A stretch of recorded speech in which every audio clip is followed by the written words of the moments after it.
Hello, welcome to the latest. We are Sunderland Briefing, myself, Dom Shaw, Scott Wilson, and we're both going to spend the next half an hour or so probably trying to find new ways to say things about Granit Xhaka that we haven't already said in the first 2 months of the season.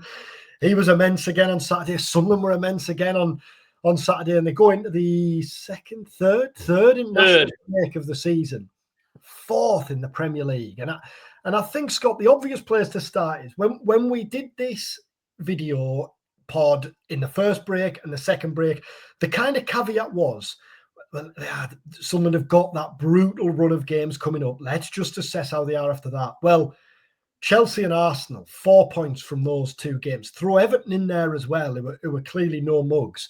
That's a myth dispelled, isn't it? Yeah, absolutely.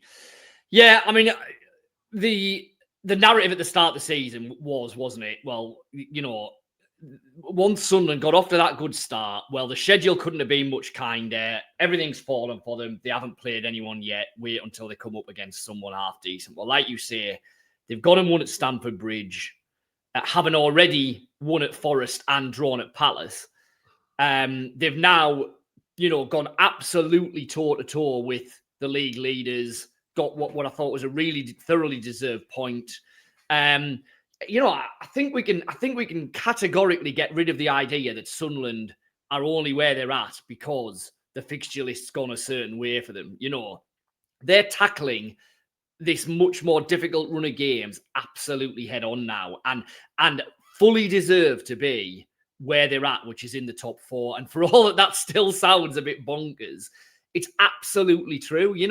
On all available evidence, Sunderland are right up there as, not quite the absolute elite, i.e. Arsenal, Man City, Liverpool, who are going to be challenging for the title. To be fair, maybe not quite so much Liverpool at the moment. Certainly Arsenal and City. But they're right there with that next level of clubs. Now, are they going to stay there for the rest of the season? Let's see. But as we sit here now, after 11 games, Sunderland are absolutely not in a false position in fourth position in the table. They're where they deserve to be on the strength of their performances. I thought the biggest compliment Arteta paid them was when he said Sunderland disrupted his side, because how many teams this season have disrupted Liverpool? Teams have realised that the way to upset Liverpool is to do X or Y. Nobody has really managed to disrupt Arsenal. Arsenal have bullied teams, haven't they? Arsenal have overpowered teams, and yet Sunderland stood up to them and almost kind of like played them at their own game. I think they did to a large extent in the first half. I thought Sunderland did kind of play Arsenal at their own game. They got in their faces. They were physical. They broke the game up. They were smart. They were clever. Yes, we know that the long throws.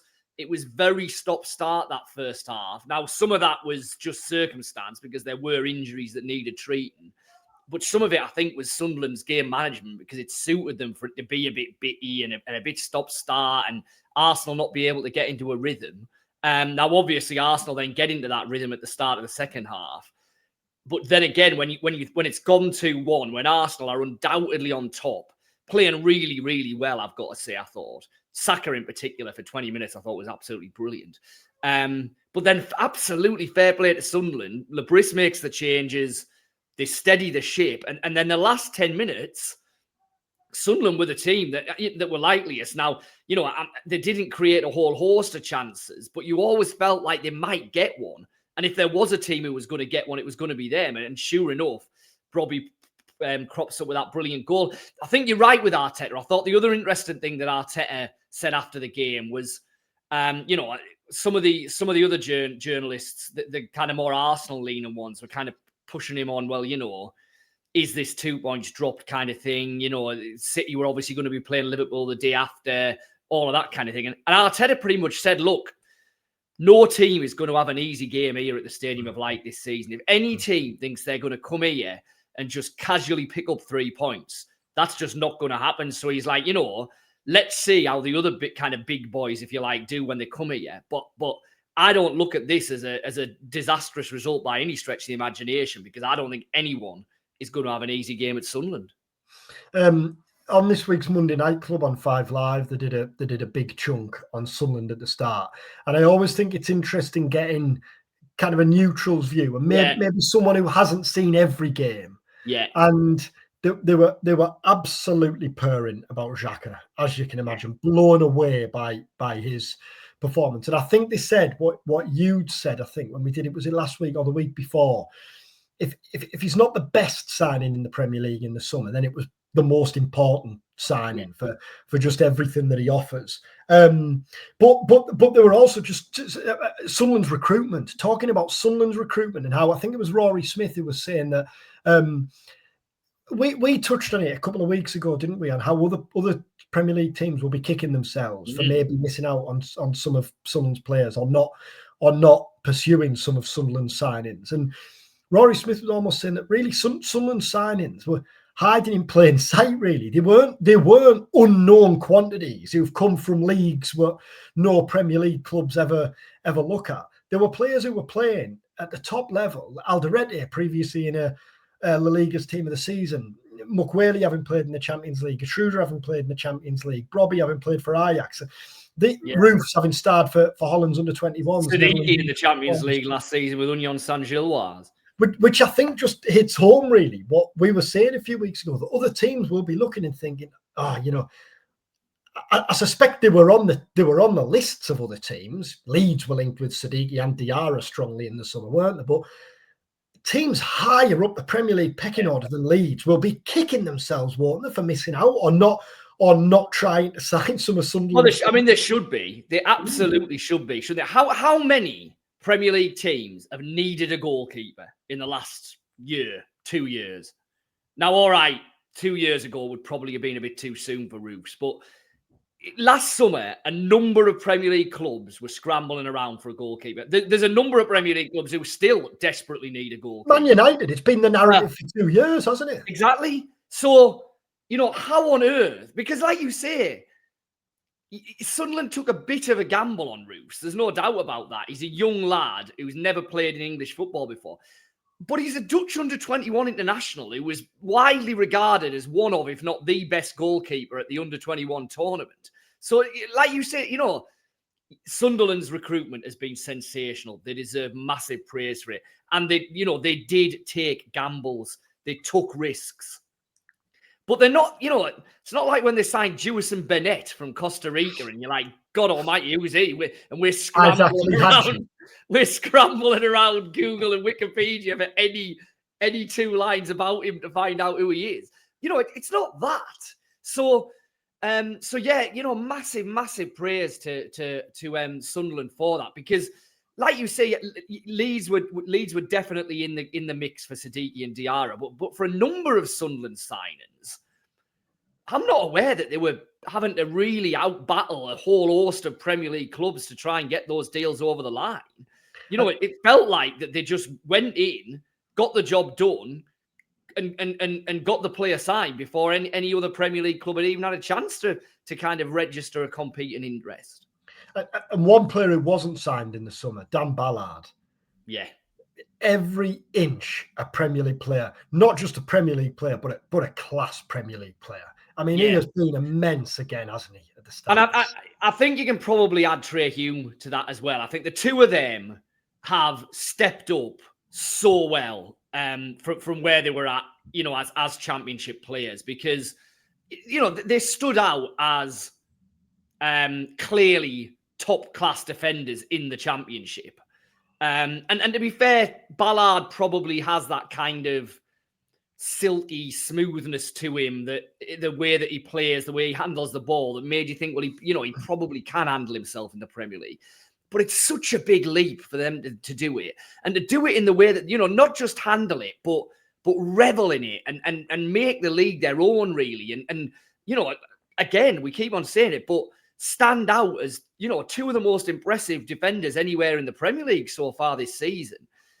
Fair play to them, because there are players that haven't had the opportunity to show whether they can make that step yet. There's every chance that some of those players might not be able to, because it is a big step. It is a big ask. And Lebris clearly has at least some reservations about some of the championship kind of stalwarts, about whether they can handle that. I mean, Patrick Roberts clearly allowed to go out on loan. We know Dan Neil's barely kicked a ball. Chris Riggs played more football, but hasn't played a lot. Well, from day one, Hume and Ballard were in his team. And had Ballard stayed fit, I think they would have played every game, wouldn't they? So, he obviously saw that. He sensed that they were ready for that, but you've still got to go and do it. And, I mean, I know we keep on coming back to this, but what's Ballard worth now? I mean, pick a number, isn't it? I mean, the age he is, and the scope for still more improvement potentially. I mean, you can pick your price for him. You're going north of 40 million, aren't you? I think so. Yeah, I think so. I mean, Mickey Gray, bless him, has got him in the England squad. I saw that. and yet, if he was, he'd be right there, wouldn't he? Well, he'd be in the equation because as these next two games this week are going to prove, Thomas Tuchel's hardly blessed with a whole host of centre halves. So no, if he hadn't made, however, I shouldn't know however many caps he has made for Northern Ireland, then yeah, get him in. Get him in. And I think the other thing with Ballard is he is playing and shining in the area where Sunderland, I think, are more stacked than anywhere else. McQuarrie has been immense. Alderete, I know he's not available at the minute, but has been brilliant. Gertruder, I think, has taken his chance now. Luke O'Neill, club captain last year, hasn't had a kick yet. Clearly down the pecking order. Reinildo can play at centre half. So there's real depth there, isn't there? Yeah. And yet, Ballard is an absolute must on the team sheet, isn't he? A must.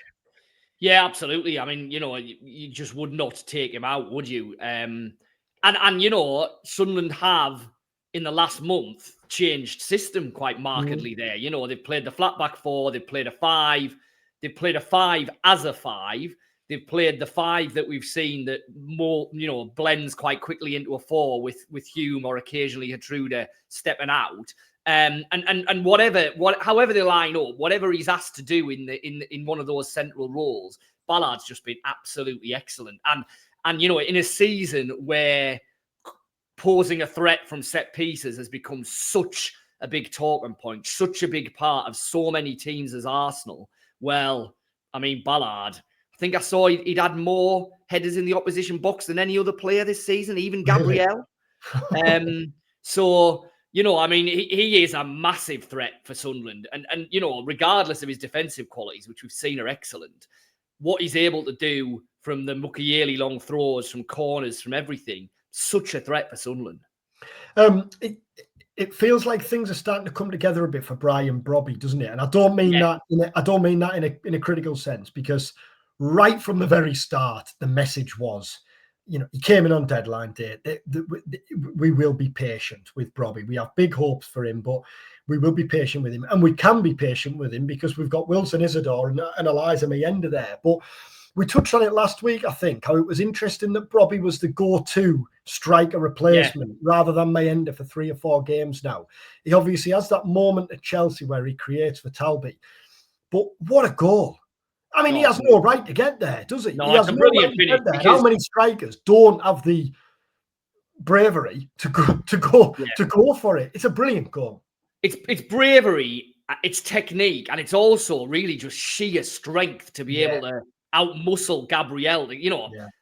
One of the strongest, if not the strongest defenders in the Premier League, to effectively just maneuver him around to be able to hook your body and put the ball in. It was a brilliant, brilliant goal. It leads to the inevitable questions of when, if, does Brobbey start? Now, we kind of touched on this with Regis Lebris after the game, and Lebris kind of seemed to be saying at the minute, it feels like we've kind of got the best of both worlds because we've got Wilson Isidore for an hour doing what he does, which is being a menace, basically, pulling defenders around, trying to get shots away, but basically just running himself into the ground and not giving defenders a second's piece.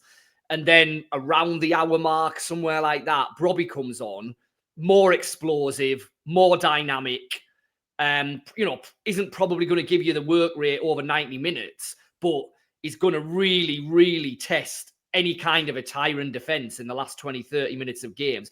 Has the composure, as we saw at Chelsea when he, held the ball up for what seemed like half an hour before rolling it to Talby. But then also he's a goal scorer, as shown against Arsenal. So where that leaves my ender is interesting. But at the minute, it feels like kind of, if it's not broke, don't fix it. Is it all for an hour? Brobbey coming on for the last 20, 30 minutes feels ideal for Sunderland, really. What's the thing in Gladiators where they stand on the podium with the stick and try and knock it? Yeah. I know what you mean. I'm not sure there's any Premier League player who beats Brobbey in that. Who can knock Brobbey off that podium? I think if there's a Premier League Gladiators, Brian Brobbey is absolutely in contention. He's contender ready. Meyender's an interesting one, isn't he? Because he started the season as the number one striker, and just based purely on instinct, I guess, rather than anything else. I thought Meyender was going to take off. I thought there was every chance Meyender would truly take off. Now, he's only 20. Hellfire, you can't be overly critical of him. And he's a huge, huge talent.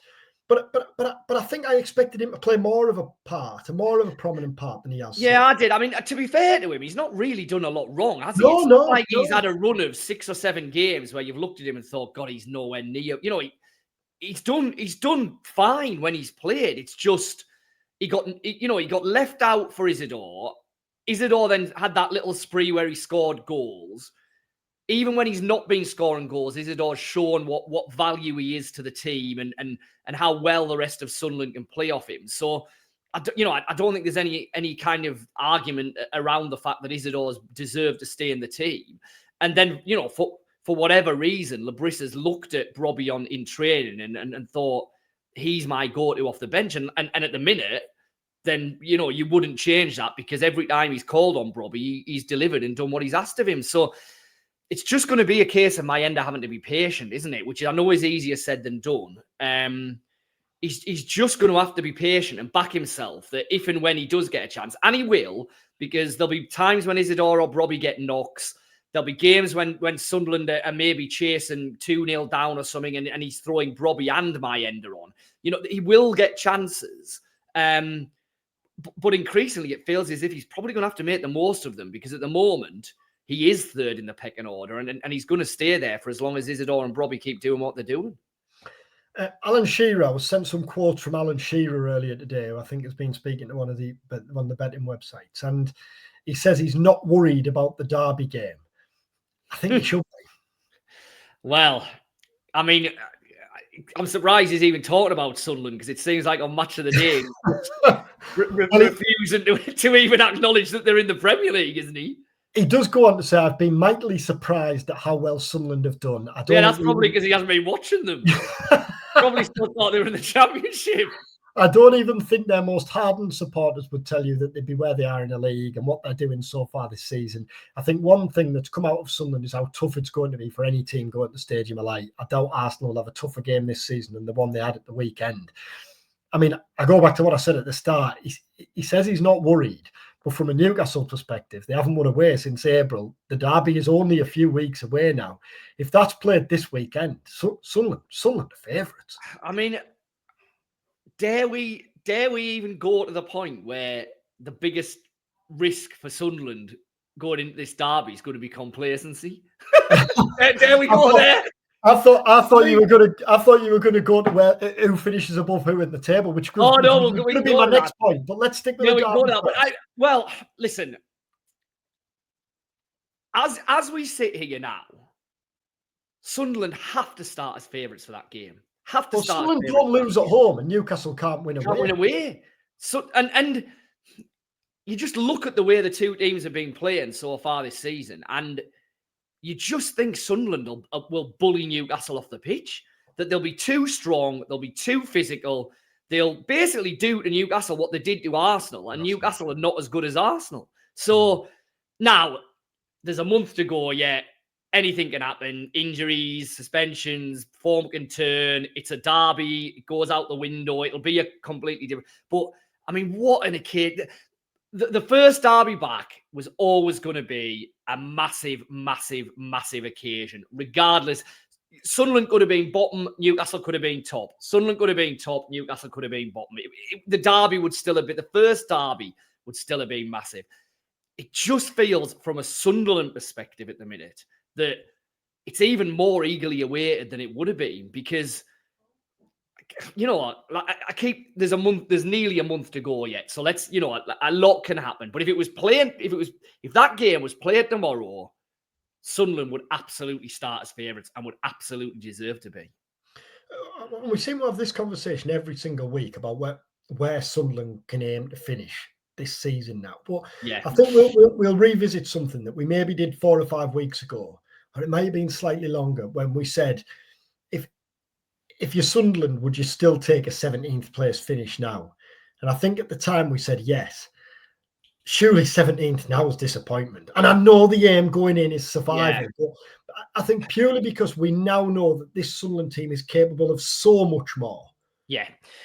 Surely that there's an element of finish there. For Sunderland to finish 17th, there would have to be a pretty significant drop-off, wouldn't there, from where they're at now? So just because of that, there would be a degree of disappointment. Would the season be a disaster? Absolutely not. Would the minimum requirement have been achieved? Yes. Would it leave Sunderland in a really strong position to kick on again and become this, you know, established, settled, progressive Premier League club we all want them to be? Yes, it would. So it would still achieve what Sunderland needs to achieve. But we're 11 games in. They're 4th in the table. They're showing no signs of why there should be a major drop-off. They've got a very deep, strong squad. Yes, we know that the Africa Cup of Nations is coming. They're going to lose a number of players to that. They've got to deal with that. But a number of other Premier League clubs are losing, you know, really key players to that as well. It's not just Sunderland. I don't think we've got to the stage yet where we can start talking about Europe, anything like that. Have we? I still think that's a bit of a leap. I don't think it's a leap to suggest that Sunderland can finish in the top half. I really don't. If someone puts me on the spot now and says, where will Sunderland finish this season? I'd say 10th, 11th, 12th. I'd go between 8th and 10th. Right. I mean, I think that's absolutely. I think we're in the same ballpark, aren't we? Yeah. I think we're all. I think between us, we've gone for what, a quarter? What is it? 8th, yeah. 6th to 16th. Yeah. I think that's absolutely fair. I think we're all feeling, and I think even the most kind of, you know, optimistic, dyed-in-the-wool Sunderland fan would be feeling that top 4. Let's leave that conversation for now. Top 6 still feels like a bit of a stretch given some of the sides that are up there.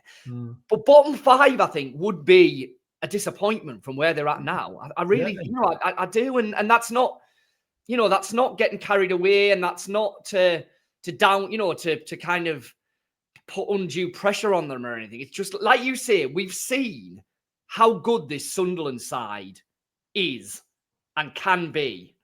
We know how good Lebris is. Now, you know, they might get 7 injuries. Lebris might get offered the Liverpool job. You know, crazy things happen in football. So, yeah. But all things being equal, and I don't want to jinx fate here, but I'm struggling to see why the drop-off happens. Yeah. I'm struggling to see what happens to Sunderland other than something completely out the blue for them to suddenly turn into a team that finished 17th and are scrambling around in the last month of the season. I struggle to see what that kind of collection of circumstances looks like. Do you know what I mean? Yeah, I absolutely agree. And I think the other thing, when you look ahead at the games to come, we talked about this being a daunting spell of games, but when you look ahead at the games to come, Fulham away, wretched form. Bournemouth have won one of the last 4 and conceded 7 in the last 2 away games. Liverpool, mighty pressure on them. Clearly, then you get the Man City who are in good form away. Then the derby. Brighton have been hit and miss. So, but this incredibly daunting spell maybe doesn't look as daunting as what it did a couple of months ago. Well, and that's because if you win at Chelsea and draw at home to Arsenal, then any fixture on the fixture list there's the potential for you to pick up. I think we've seen that. I think we've seen that it is not out of the question for Sunderland to pick up something from any game that they're going to play this season. And I include Liverpool away and Man City away and the likes of that in that. Listen, chances are they're going to lose the vast majority of those type of games. But I don't think it would be like a result that stops the country in its tracks if Sunderland draw 1-1 at the Etihad, do you? No, absolutely not. Absolutely not. I think everyone's seen now that really anything is possible with this Sunderland team this season. So we'll end it there. Just running across the bottom there is our latest offer. It's just £4 for 4 months, which gets you full access to all of our Sunderland coverage at the Northern Echo, 40% off an annual subscription. That obviously carries you well through the January transfer window and through that busy spell as well, through the African Cup of Nations as well. How have we managed to go through half an hour without talking about AFCON? But thanks for watching, thanks for listening, and we'll be back next week with our next episode of We Are Sunderland. Take care.